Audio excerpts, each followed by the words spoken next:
Le débat à l'honorable député d'Argenteuil-Papineau-Mirabel. Merci, Monsieur le Président. Je prends la parole aujourd'hui pour discuter du projet de loi C-42, loi modifiant la loi sur les armes à feu. C'est un projet de loi du gouvernement conservateur qui dit de réduire la bureaucratie pour les propriétaires d'armes à feu. Plutôt, d'après moi, ce qui aura pour effet d'affaiblir les lois canadiennes sur le contrôle d'armes à feu. Le gouvernement, rappelons ça, le gouvernement a dû suspendre les travaux sur ce projet de loi qui aurait dû être débattu pour la première fois le 22 octobre de l'année passée. Une journée que nous nous souviendrons tous pendant longtemps. C'était une journée qui a vu à la place un soldat se faire tirer et assassiner au monument de guerre à quelques pas d'ici. À quelques pas de cette chambre, avant que le tireur prenne assaut de l'édifice du Parlement en tant que tel. C'est mon avis, Monsieur le Président, que le gouvernement aurait dû suspendre ce projet de loi indéfiniment. Les données solides, fiables, ainsi que des lois qui encadrent l'utilisation des armes à feu au Canada, jumelées à donner des ressources et les outils pour faire respecter ces règles et lois par les policiers, c'est d'une importance vitale pour la sécurité publique et la réduction de la violence au Canada, en particulier la violence contre les femmes. Mais avec ce projet de loi, les conservateurs font de la politique partisane. C'est avec la question des armes à feu. Ils sont en train d'utiliser cet enjeu-là pour faire de la politique, la petite politique, et de diviser les Canadiens dans le fond. Cela, c'est en train de mettre en danger la sécurité publique et créer des difficultés supplémentaires pour nos services de police au Canada. Ils tentent de changer le débat, de faire oublier que nous parlons de sécurité publique. Des gens raisonnables de différentes régions du pays, rural, urbain, pourraient très facilement travailler ensemble en vue de trouver des solutions à ce problème, plutôt que de faire de la politique de division comme le font les conservateurs. D'après moi et les membres de l'opposition NPD, toute modification à la loi sur les armes à feu doit se faire avec prudence, avec l'objectif prioritaire d'améliorer la sécurité publique. Le projet de loi C-42 ne satisfait pas à ce critère et nous ne pouvons pas l'appuyer. Parlons des mesures qui se trouvent vraiment dans le projet de loi C-42. Donc, de premier lieu, le projet de loi va prévoir un délai de grâce de 6 mois après l'expiration du permis, ce qui est valable pour un permis qui est valable pour 5 ans pour les propriétaires d'armes à feu qui ont omis de le renouveler. Aussi, actuellement, pour avoir le droit de transporter leurs armes à feu, les propriétaires doivent détenir une autorisation de transport.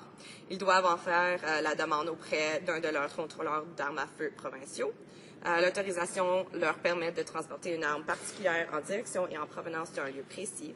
Ils doivent avoir l'autorisation sur eux lors du transport d'une arme en question. Mais avec le projet de loi C-42, l'autorisation est accordée automatiquement avec le permis d'armes à feu, permettant ainsi le transport d'armes à feu prohibitées ou d'armes à feu à l'autorisation restreinte en direction ou en provenance de n'importe où, dans le fond du club de tir ou du champ de tir, d'un poste de police, d'une aumônerie, dans le fond d'un lieu où les armes à feu sont utilisées.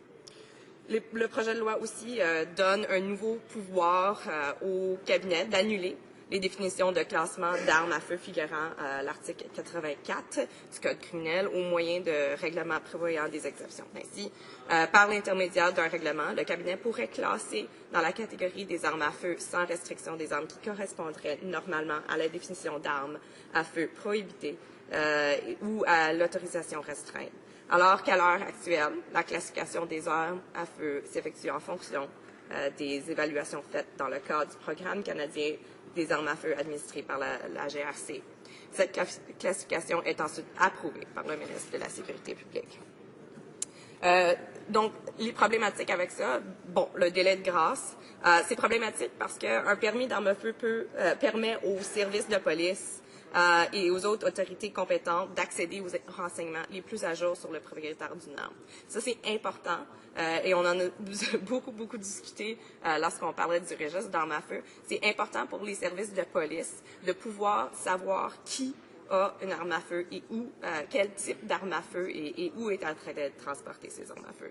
Dans le cadre du processus de renouvellement des permis, les propriétaires d'une arme à feu font l'objet d'une évaluation visant à dépister des problèmes de santé mentale. On cherche ainsi à identifier tout risque potentiel pour les propriétaires, même pour le public. Grâce à cette évaluation, on peut détecter assez tôt tout risque possible et aider les services de police à intervenir en cas d'un accident.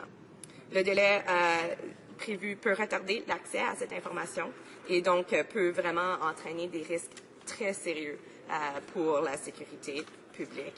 Il faut vraiment parler, c'est sûr que les membres les membres du Parti conservateur vont dire que c'est que si la personne ne renouvelle pas son permis, elle a maintenant un dossier criminel. Mais c'est criminel parce que c'est sérieux ce qu'on parle. Ce n'est pas comme si c'est quelque chose qui est renouvelé à l'année, c'est renouvelé aux 5 ans. Et la raison pour laquelle c'est mandatoire, que c'est criminel de ne pas de faire le renouvellement du permis à temps, c'est parce que c'est tellement important de regarder des possibilités de santé mentale, de qu'est-ce qui se passe dans la vie de quelqu'un. Au courant de 5 années, beaucoup peut se passer. Et c'est extrêmement important. Beaucoup peut se passer dans la vie d'une personne. Et c'est vraiment important qu'on puisse assurer que tous les déteneurs de permis sont en bonne santé mentale, physique, pour être capables de bien d'utiliser leurs armes pour chasser de façon sportive. La mesure de transport pourrait nuire aux services de police dans leur lutte contre le transport non autorisé des armes à feu aussi. Donc, pourquoi est-ce que c'est si important d'assurer, de contrôler l'utilisation des armes à feu? Pourquoi est-ce que c'est tellement important qu'on ait ces données? Pourquoi est-ce que c'est tellement important qu'on mette de l'avant-plan la sécurité publique?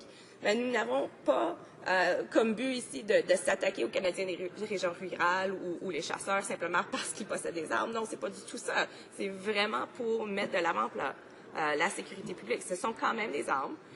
Et elles peuvent être utilisées pour attaquer et tuer les gens. Donc, c'est quelque chose de très logique d'avoir autant de contrôle qu'on peut, en assurant aussi que les gens puissent utiliser leurs armes. The problem is that in Canada, gun violence remains a factor in many domestic abuse cases, causing some women to stay in abusive situations out of fear of being shot by their partner. Unfortunately, the presence of firearms is a top risk factor associated with domestic murders of women in Canada.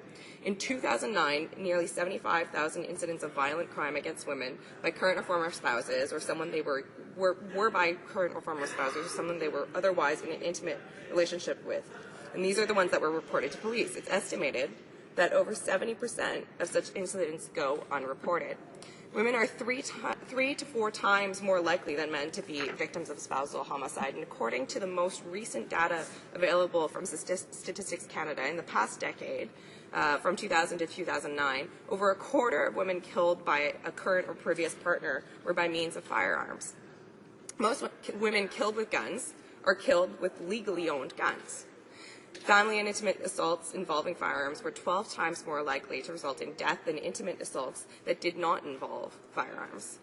But homicides of women with firearms dropped by over 63% with progressive strengthening of gun laws from 91 to 05, while murders of women by other means, so stabbing and beating, declined only by 38% because we were able to actually enforce laws and put laws in place.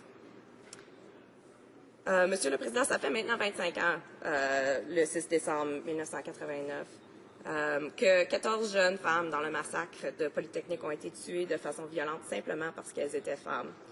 Ces événements résultent de ces jours, les jours maintenant d'action pour l'élimination de la violence envers les femmes, lors desquels on fait réflexion collective à la signification de cet attentat antiféministe, anti-femme. On reflète aussi aux luttes qui ont été menées pour les droits des femmes et celles qui restent encore à mener pour atteindre une égalité vraie entre les hommes et les femmes. Cet événement, il y a 25 ans maintenant, a marqué un tournant dans le débat sur le contrôle d'armes à feu au Canada et a incité les politiciens canadiens à resserrer l'accès aux armes à feu et commencer à garder la trace des armes acquises légalement. Les néo-démocrates ont toujours proposé des solutions pratiques en vue de répondre aux préoccupations légitimes des nombreux Canadiens qui utilisent des armes à feu. Et On a toujours été soucieux de respecter les droits des peuples autochtones, mais tout ça en veillant à ce que les services de police disposent des outils nécessaires pour protéger les collectivités du pays. Maintenant, les données des environ 1,6 million d'armes à feu dans la province du Québec vont maintenant être détruites. Et maintenant, avec ce projet de loi, on propose de limiter aux moyens de règlement les pouvoirs des contrôleurs d'armes à feu provinciaux. En limitant ces agents établis à l'échelle fédérale, le gouvernement compliquera davantage la tâche des provinces pour ce qui est d'établir les normes qu'elles jugent nécessaires afin d'assurer la mise en œuvre des lois qui régissent les armes à feu. Malheureusement, le projet de loi n'offre pas une réforme qui fonctionne pour tous les Canadiens. Donc, nous ne pouvons pas supporter ce projet de loi. Merci, M. le Président.